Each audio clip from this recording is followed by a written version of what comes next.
Don Humberto Vargas Corrales, señor diputado, tiene la palabra. Gracias, señor presidente, compañeras y compañeros diputados. Doy la bienvenida al señor ministro Morales Mora. Sé que no es nada fácil la labor que le han encomendado desde el Ejecutivo, pero es un tema al que usted está muy acostumbrado. Sabemos que ha sido viceministro de Trabajo y sabemos que también en la administración Rodríguez Echeverría usted también fue ministro de Trabajo. Sabemos entonces que es un experto en la materia y podrá comprender fácilmente cómo este plenario legislativo ha interpelado su presencia en el sentido de que es una preocupación nacional, yo creo que de primer orden, inclusive en algunas ocasiones lo he mencionado acá en el plenario, este tema del empleo casi que debería ser una emergencia nacional. Así las cosas, me parece que primero agradecerle por su presencia, su exposición. Sin embargo, me parece que la disertación que usted ha hecho tiene muchísimo contenido político, pero me parece a mí que para un costarricense que en este momento se encuentra en su hogar, que no tiene empleo, que su esposa no trabaja, que puede ser inclusive que sus hijos hoy no fueron a la escuela porque no tenían que desayunar, para los niños que no tienen ni los uniformes para asistir a clases, tal vez ellos viendo esta interpelación deben pensar que en este momento aquí estamos divagando y que simplemente no encontramos soluciones rápidas y concretas a los problemas reales. ¿Cuáles son los problemas reales? Los problemas reales son que el bolsillo de la gente está vacío. Podemos planificar y seguiremos planificando seguramente durante muchísimos años. Es más, me parece que el señor ministro hizo planes en la administración Calderón Fournier, después hicieron planes en la administración Rodríguez Echeverría, y hoy seguimos haciendo planes. Señoras y señores, los planes no le dan de comer a la gente. La gente en este país y producto del desempleo está pasando hambre y no hay nada peor en el mundo, y ustedes lo saben, ya a las 11, 12 del día ya todo el mundo le pica la panza para ir a almorzar. ¿Qué hace un hombre que no tiene dinero ni siquiera para llevarle la leche a sus hijos? Yo coincido con el ministro en que es bueno hacer planes, es bueno teorizar. Pero la pregunta es, señor ministro, ¿cómo lo vamos a hacer y para cuándo? La gente no puede esperar, necesitamos el empleo hoy mismo. El que no tiene dinero hoy, le cortaron la luz, necesita ir a pagar la luz. Necesita pagar el agua, necesita pagar los servicios básicos. Con planes la gente no come, no se paga un alquiler. Por favor, señoras y señores diputados, señor ministro, todos nosotros, y el pueblo lo sabe, tenemos un salario garantizado. Hoy llegamos a nuestras casas y probablemente nos reciban con una gran cena. Tenemos una cama donde dormir, un techo para cubrirnos, inclusive de la ceniza del volcán Turrialba. Pero la gente pobre y humilde de este país, la gente desposeída, no tiene nada de eso, señor ministro. No lo estoy culpando a usted en lo personal. Me parece que simplemente no hay políticas en el entendido de que los problemas se solucionan hoy. Este es un problema que no podemos postergar. Necesitamos no solo estadísticas. Es más, creo que inclusive los índices que se están planteando, señor ministro, me parece que no son correctos. Me parece que el tema también del empleo informal debe estar distorsionando mucho esas cifras. Pero aún basándonos en que esas cifras sean reales, me parece que la situación es caótica y yo no veo sinceramente, señor ministro, un rumbo claro. Yo inclusive en las redes sociales le pedía a mi gente que le pidieran a mis amigos que tal vez si tenían alguna pregunta para usted.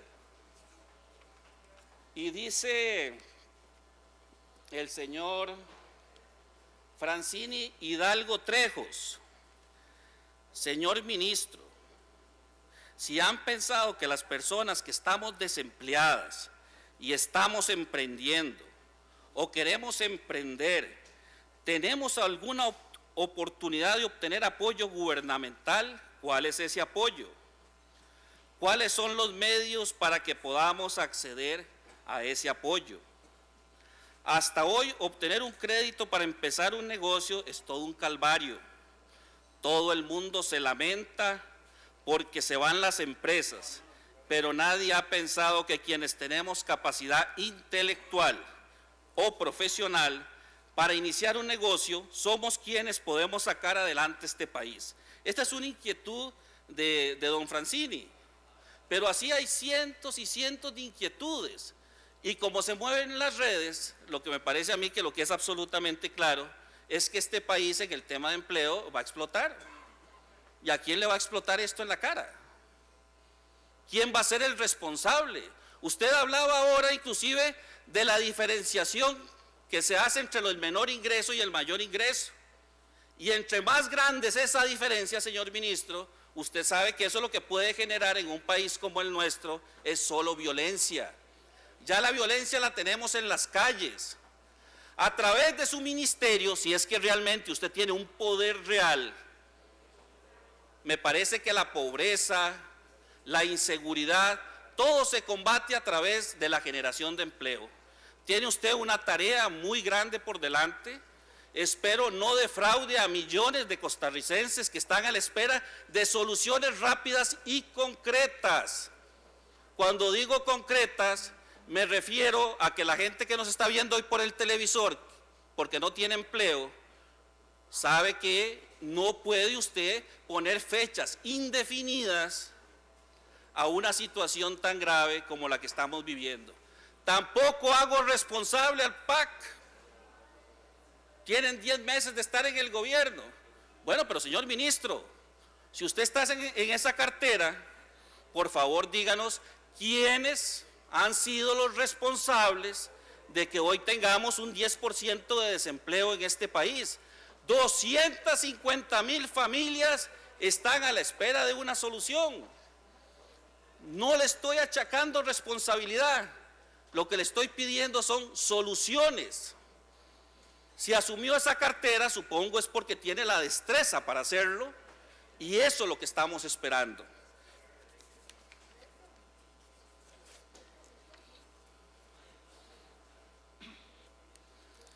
En el grupo que ha formado el Ejecutivo para ver el tema de empleo, supongo que está liderado por el señor ministro de Trabajo. Ahora, ¿cuál es el poder real que tiene usted como ministro de Trabajo sobre las otras instancias? Ministro de Economía, ministro de la Presidencia, ministro de Ambiente. ¿Qué es lo que realmente un ministro de Trabajo, inclusive aquí está doña Sandra Piz para que nos lo explique, cuál es el poder real que tiene un ministro de Trabajo en este país? Si es solo resolver huelgas o es realmente buscarle soluciones a los problemas de empleo. Muchas gracias, señor ministro. Muchas gracias, señoras y señores diputados. Gracias, diputado Humberto Vargas. Le resta 1 minuto de su tiempo por si lo quisiera utilizar. Puede responder, señor ministro. Sí, muchísimas gracias, señor diputado. Quisiera empezar que, al igual que usted, no me gusta divagar y no es mi propósito hacerlo. Con respecto al tema de los planes, ustedes comprenderán que es absolutamente necesario en la administración pública formular algún proyecto, algún plan que fundamente y que le dé sustento a los gastos presupuestales que de ahí se desprenden, pero tampoco pretendemos quedarnos en el mundo de los planes. Ya hay suficientes diagnósticos, ya hay suficientes cosas hechas.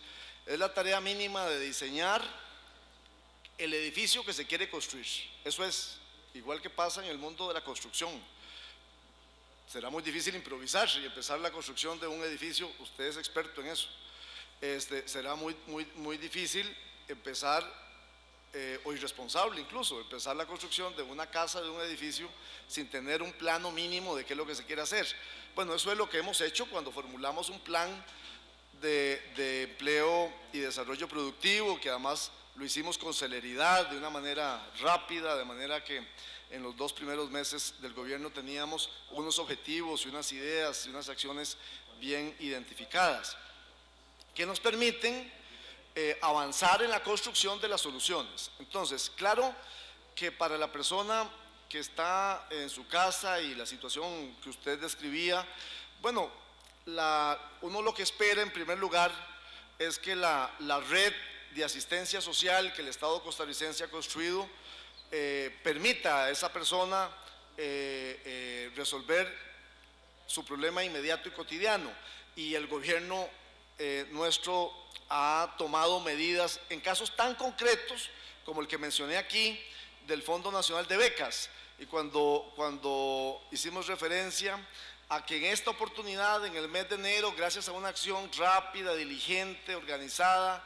del Ministerio de Educación y del IMAS, se pudieron entregar las becas a los estudiantes, a los jóvenes que requerían ese auxilio no en agosto, sino en enero, previo a la entrada del curso lectivo. O sea, quiero decir que hay acciones concretas en esa dirección, igual que las que mencioné para mujeres, en el caso del IMAS, orientados al apoyo de ideas productivas.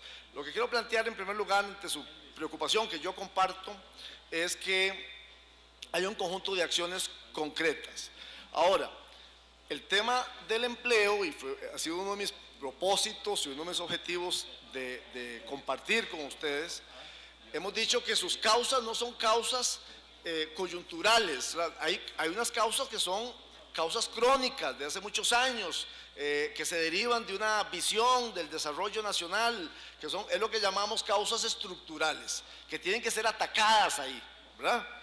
Pero eso se lleva un tiempo, sí, desde luego, eso no es un tema inmediato, pero hay que reconocerlo, porque si no lo reconocemos, si no lo decimos, entonces puede que se cree la idea de que los problemas son problemas que están ahí y un gobierno negligente no las atiende. No, los problemas están ahí, tienen esas causas de naturaleza estructural y hay unas acciones de naturaleza estructural para atenderlas, pero hay cosas que hacer en el corto plazo, en el inmediato plazo hay cosas que hacer.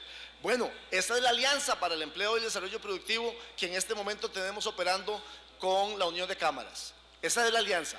Ese espacio de trabajo conjunto es un espacio del corto plazo, porque por otro lado el empleo no se genera en el gobierno mayoritariamente, el empleo se genera en el sector productivo, el 85% de los puestos de trabajo se generan ahí, en el sector productivo, y es con ese sector productivo con el que, haciendo a un lado lo que denominan ellos los problemas de competitividad, el gran tema de la electricidad o el tema de la infraestructura, etcétera, están en otros espacios, pero ahí en la Alianza para el Empleo y el Desarrollo Productivo tenemos eso que intenté referir, porque si no hubiera requerido una enorme cantidad de tiempo, pero que con mucho gusto podemos empezar a explicar.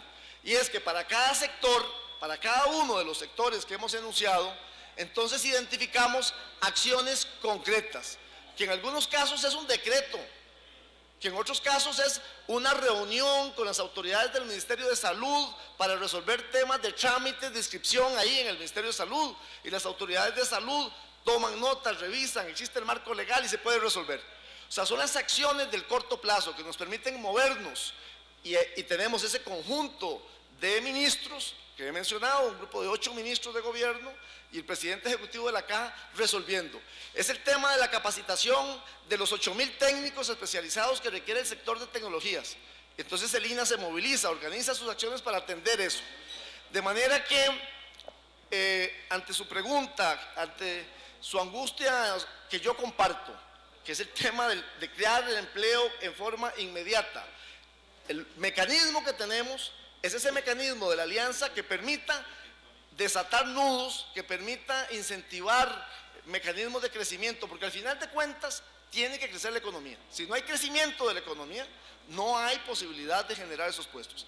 Entonces tenemos, señor diputado, dos dimensiones del tema. Uno, las acciones de política pública activa que llamamos, las acciones del gobierno, ya sea en las redes de asistencia social, ya sea en los programas como Empléate o el programa PRONAE del Ministerio de Trabajo, de subsidios para grupos específicos de la población, acciones concretas que atienden a la población, y por otro lado esta alianza con el sector productivo atendiendo esas urgencias para que a su vez ellos generen el desarrollo productivo y empresarial que se requiere. Eso es lo que estamos haciendo en el concreto y creando ese clima, ese entorno macroeconómico estable que permita que el empresario invierta, que permita que la inversión extranjera directa se establezca, que permita que el emprendimiento local se desarrolle, ¿verdad? Entonces atendemos todo el espectro, el emprendimiento local, ojalá de base asociativa, los grupos organizados en las comunidades, los emprendimientos nacionales, la inversión extranjera directa, pero eso es lo que estamos haciendo en lo concreto y en lo inmediato. Yo coordino ese grupo de trabajo, esa alianza del grupo de ministros, y ahí identificamos tareas y sacamos adelante. Hay otro espacio, el Consejo Presidencial de Competitividad o el Consejo Presidencial de Innovación, liderados por el presidente, por los vicepresidentes, donde se atienden otros temas que son temas de mediano, largo plazo, temas de mayor impacto en el marco de la competitividad, y juntos conformamos este esquema. Aquí lo importante es que todos nos sumemos en esta dirección, el gobierno, los empresarios. Mencioné una agenda aquí legislativa de proyectos de inversión, de proyectos como formación dual, que van a permitir crear alternativas de empleo para la gente joven de Costa Rica, en la que también tenemos que sumarnos. Pero son acciones, señor diputado, señoras y señores diputados, son acciones, o sea, no son elucubraciones, no son planes, no son divagaciones, es un trabajo con las mangas arrolladas que estamos haciendo en estos momentos. Gracias, señor ministro. Don Humberto, le resta 1 minuto de tiempo. Muchas gracias, señor ministro. No tenemos alguna buena noticia para los costarricenses en cuanto a posibles fechas, cuántos empleos se van a generar en un plazo determinado, en qué sectores. Supongo que el INA ya debe estar capacitando a la gente que va a ocupar esos empleos. Usted sabe que hay una gran desesperanza en el pueblo de Costa Rica. Creo que están deseosos de tener buenas noticias. Me parece que podría ser más concreto y darnos esas buenas noticias. Gracias.